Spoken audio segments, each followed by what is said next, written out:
문자의 사용은 어떻게 수학을 편안하게 만들었을까? 문명이 생기기 전에도 사람들은 수학을 하고 있었을까요? 열매의 개수를 세고 사냥감까지의 거리를 가늠하기도 했지만 그것을 수학적 사고라고 의식하지는 못했습니다. 수학적 사고는 우리가 생각한 것을 수학적으로 표현하는 것이며 이렇게 쌓인 사고가 수학이 되었습니다. 그렇다면 수학은 언제부터 시작되었다고 할 수 있을까요? 수학은 단순히 계산하는 것이 아니라 우리가 생각한 것을 표현하는 것에서 시작됩니다. 사람들은 보고 느낀 것, 그리고 머릿속에 떠올린 것을 기록하고 전달하기 위해 기호와 문자를 사용하기 시작했습니다. 하지만 단순히 동물의 수를 세거나 열매의 개수를 더하는 활동은 산수라고 하지 수학이라고 하지는 않습니다. 산수는 하나하나의 구체적인 계산을 다룹니다. 예를 들어 2 더하기 7이나 15 더하기 57처럼 숫자를 이용해 바로 결과를 구하는 것입니다. 반면 수학은 이러한 계산 결과보다 그 뒤에 숨어있는 일반적인 법칙을 이해하고 설명하는 데 더 집중합니다. 예를 들어 두 수를 A와 B라고 하면 A 더하기 B와 B 더하기 A는 항상 같습니다. 수학은 이처럼 특정한 수가 아니라 모든 경우에 적용되는 규칙을 다룹니다.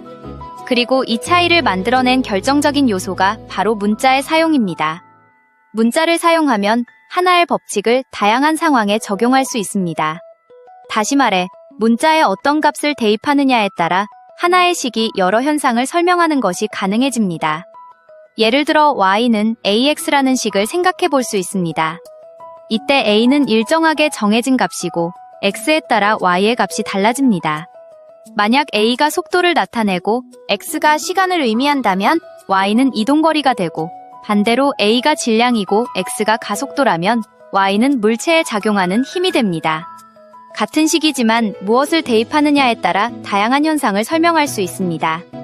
이처럼 문자를 사용하면서 수학은 눈에 보이는 구체적인 계산을 넘어 보이지 않는 공통된 원리와 규칙을 다루는 학문으로 확장되었습니다. 즉, 구체적인 대상에서 공통된 속성과 패턴만을 뽑아내어 기호와 개념으로 다루는 학문이 바로 수학입니다. 그래서 가우스는 수학을 과학의 여왕이라고 표현했습니다. 문자의 사용은 매우 실용적일 뿐만 아니라 개념을 분석하고 관계를 한눈에 파악할 수 있게 해줍니다. 또한 복잡한 사고 과정을 훨씬 간단하게 만들어줍니다. 예를 들어 여러 수를 더할 때 순서를 바꾸어도 결과가 같다는 성질을 교환법칙이라고 합니다.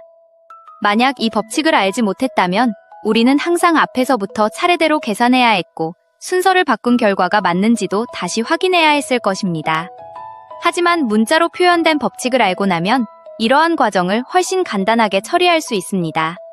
수학식은 겉보기에는 단순해 보이지만 그 안에는 개념과 관계가 압축되어 있습니다. 수학 기호는 말로 설명하기 어려운 개념을 명확하게 드러내고 복잡한 사고 과정을 따라갈 수 있게 해줍니다. 수학에서는 문자에도 역할이 있습니다. A, B, C와 같은 알파벳은 변하지 않는 값을 나타내는 상수로 사용되고 X, Y, Z와 같은 알파벳은 값이 변할 수 있는 변수를 나타냅니다. 이러한 약속은 사소해 보이지만 덕분에 우리는 수학식만 보고도 그것이 무엇을 의미하는지, 어떤 특징을 가지는지 빠르게 이해할 수 있습니다. 결국 문자의 사용은 수학을 완전히 바꾸어 놓았습니다. 숫자를 다루는 산수의 단계에서 벗어나 법칙과 구조를 탐구하는 수학이라는 새로운 세계를 열어주었습니다. 문자는 단순한 기호가 아니라 생각을 표현하고 정리하며 복잡한 문제를 단순하게 만드는 수학의 핵심 도구입니다.